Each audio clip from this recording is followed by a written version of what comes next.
O dia que eu tomei um pau do meu padrasto quando eu fui apresentar meu namorado. Meu padrasto, gente, ele era muito escroto. Gente, basicamente dependia dele. A gente em si não, né? Eu não. Mas a minha mãe sim. A minha mãe, ela parou de trabalhar e dependia dele completamente financeiramente. A gente saiu da nossa casa própria. Eu e minha mãe morava numa kitnet, só nós duas.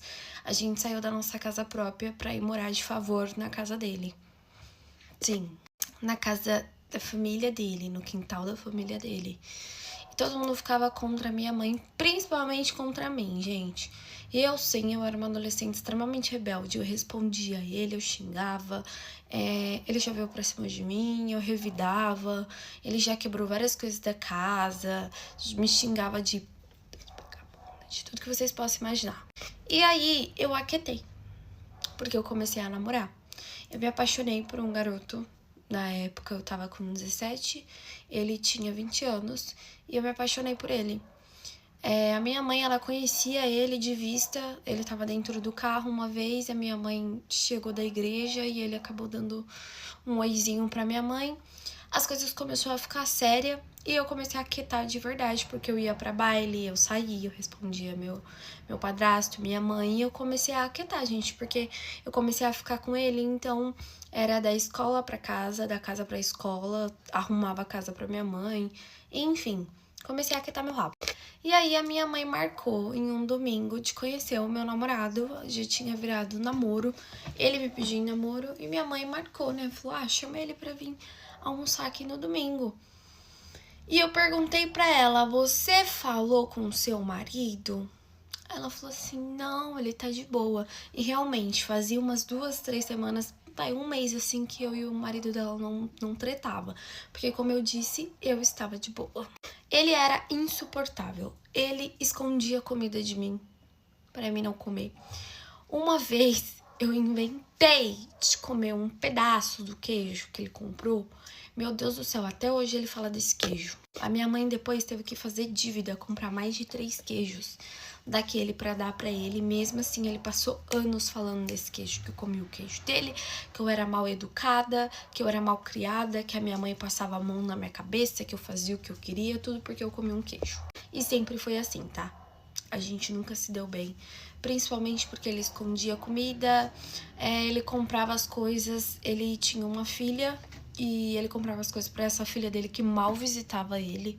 Ele era tão insuportável que nem a filha gostava dele, não gosta ainda. Enfim, e aí a filha morava com a mãe, ela mal ia ver ele. E ele guardava as coisas pra ela e ai de mim se eu comesse alguma coisa. Então, tipo assim, as coisas que eu podia comer era que minha mãe comprava e várias vezes ele já brigou com a minha mãe falando que a minha mãe me mimava demais. Ou seja, ele não comprava pra mim, o que ele comprava ele escondia e ele queria que minha mãe também não me desse. Esses eram os motivos pelas nossas brigas. Vamos supor que eu lavei a louça todinha e não tirei o lixo da pia. Eu era preguiçosa, folgada, ridícula e virava toda uma discussão. Toda vez que eu chegava em casa, lá estava ele falando mal de mim pra minha mãe. Eu ficava assim, o que a senhora está fazendo com esse ser, entendeu? Que fala mal da tua filha, mas não entenda a minha mãe. Ela tá com ele até hoje, tá? Enfim, gente, aí eu perguntei, você perguntou pro teu marido se meu namorado pode vir? Ele sabia que eu estava me relacionando com alguém. Uma vez eu cheguei em casa e ele falou assim, eu não quero marginal nenhum dentro de casa. Só que ele não conhecia meu namorado. Meu namorado não era nenhum marginal não, tá, gente? Ele trabalhava, era um homem certo, direito. Não era à toa que ele tava fazendo questão de conhecer a minha mãe. A minha mãe não avisou ele. E aí, quando foi no outro dia, meu namorado chegou 11 horas da manhã. Meu padrasto não estava em casa nesse horário, ele tinha saído, ele gosta de andar de bicicleta e ele tinha saído para andar de bicicleta. Quando ele chegou em casa, estava eu, minha mãe e o meu namorado sentado na mesa comendo. Detalhe, gente, toda vez que eu comia na mesa, ele não comia. Eu só podia comer depois que ele comesse ou antes dele comer. Eu não podia me sentar na mesa pra tomar café da manhã, café da tarde, café... Não podia, entendeu? Porque ele arrumava alguma briga comigo. Então a gente achou melhor almoçar antes dele chegar, porque ele ia chegar, só ia ter ele pra almoçar. O momento dele, a gente ia estar na sala, sentados assistindo televisão. Porque ele falou que ia chegar 2 horas da tarde, mas nesse bendito dia ele chegou 1 hora antes. Na hora que ele chegou, a gente já tinha terminado o almoço, a gente tava comendo a sobremesa e minha mãe conversando com meu namorado, eu conversando, enfim. Ele chegou com a cara fechada, colocou a bicicleta dele lá no lugar, na área, não deu boa tarde pra ninguém, não falou comigo, não falou com meu namorado, não falou com a minha mãe, passou direto com a cara fechada. Daí eu já vi que tinha problema, eu falei assim, é melhor a gente ir embora. A minha mãe veio e falou, não, pode ficar tranquila, ele não vai falar nada não. É o jeito dele, ele é assim mesmo, tipo, falando baixo, sabe? Ele é assim mesmo. Aí a gente continuou conversando e dando risada, e enfim. Ele veio no meio assim e falou assim, já tirou minha comida? Aí a minha mãe olhou assim pra cara dele, vou tirar. Não falou nada, se levantou e foi tirar a comida. Aí ele pegou e falou assim, e eu não quero ninguém na mesa na hora que eu for sentar. Aquilo me subiu sabe? Aquilo ali me tirou de mim, eu fiquei muito brava. E aí eu já fiquei estressada com aquilo. Aí eu peguei, me levantei, coloquei o prato na pia e fui buscar o prato do meu namorado também. Ele pegou e falou assim, aproveita e lava a louça. Nunca faz nada? E saiu andando. Aí meu namorado já olhou assim, tipo, mano. Aí eu peguei e falei baixo, eu que nunca faço nada, né? Aí a minha mãe já fez, tipo assim, sabe? Fica quieta. Ele voltou e falou assim, o que você falou? Aí eu falei, nada. E continuei quieta. Ok. A gente se levantou. E eu estava indo pro rumo da sala. Na hora que eu sentei no sofá, que o meu namorado sentou, que eu fui pra pegar o controle, ele veio lá onde ficava a televisão, o rack, desligou a internet. A televisão, ela tem aquele negócio que passa canal normal, né? Tipo SBT, Globo, Record. Mas ele sabe que eu gosto de assistir Netflix, essas coisas. E sem a internet não pega. Ele desligou o Wi-Fi. Aí a minha mãe tava na cozinha, eu esperei a minha mãe, a comida tá pronta. Aí ele foi pra cozinha, quando minha mãe veio, eu falei assim, mãe, liga pra mim o Wi-Fi, por favor.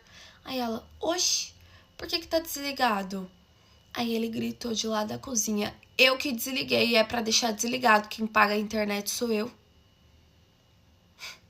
Aí eu olhei assim, eu falei, meu, não é possível. Ele já tava querendo arrumar confusão. Virei pra cara do meu namorado e eu falei assim, vamos embora? Eu já tava convivendo na casa dele, né? Falei, a gente pode ir pra sua casa ou pra casa do seu cunhado, que a gente também fez amizade, né, com a irmã dele e com o cunhado dele. Eu fiz amizade. Falei, a gente pode ir pra lá. Aí ele falou, não, sem problema, a gente pode ir. Ele viu que o clima já tava péssimo. Aí, gente, na hora que eu me levantei, a gente tem que passar pela cozinha pra poder ir embora. E eu não tinha lavado a louça porque a minha mãe mandou eu deixar a louça lá. Aí, gente, na hora que eu tava passando assim, ele falou assim, vai sair, não vai lavar a louça? Aí eu olhei pra cara dele e falei assim, tu gosta de cuidar da minha vida, né? Aí ele arregalou o olho assim, tipo, que eu respondi ele. Aí ele olhou assim pra minha cara e eu falei, você gosta de cuidar da minha vida? Aí minha mãe, chega, cada um cuida da sua vida, que não sei o quê. Aí ele virou pra cara da minha mãe e falou assim, viu? É culpa sua ela ser mal criada. Aí eu peguei e falei assim, até porque a sua filha é muito bem criada, né? A sua filha é um exemplo de criação. Aí ele, o que você tá falando da minha filha? E já levantou assim da cadeira pra vir pra cima de mim. O que você tá falando da minha filha? Lava a sua boca pra falar da minha filha, sua vagabunda. Quem é você pra falar da minha filha? Sua mal criada, sua garota mimada. Você mora debaixo do meu teto, eu que pago o que você come, eu que pago as suas contas. E começou a me xingar de todo nome. E isso, eu tava calçando o meu sapato na área, assim, pra gente poder sair, né? E aí eu ouvindo ele falando tudo e eu calada. Ele me chamando de gritando comigo. Beleza. Aí eu peguei, ele falou assim, por isso que ninguém gosta de você. Aí eu olhei pra cara dele e falei assim, é de você, né, que as pessoas gostam. Não é à toa que a sua filha tá há mais de 4 meses sem vir te ver. De tão insuportável que você é. Gente, na hora que eu falei isso, ele voou em cima de mim.